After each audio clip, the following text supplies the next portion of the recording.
చెప్పు నువ్వే. పెరుగుతుందా ఇది? ఇది కూడా మనలాగా పెరుగుతుందా?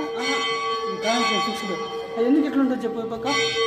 అవునవును, ఆపోజిట్లో ఉండదు. ఆపోజిట్లో ఉంటుంది ఎందుకు?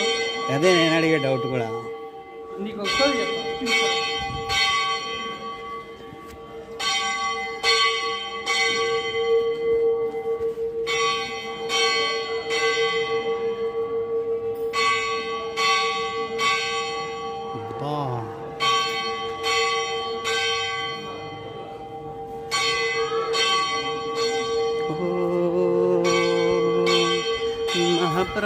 మహాప్రాణదీపంలో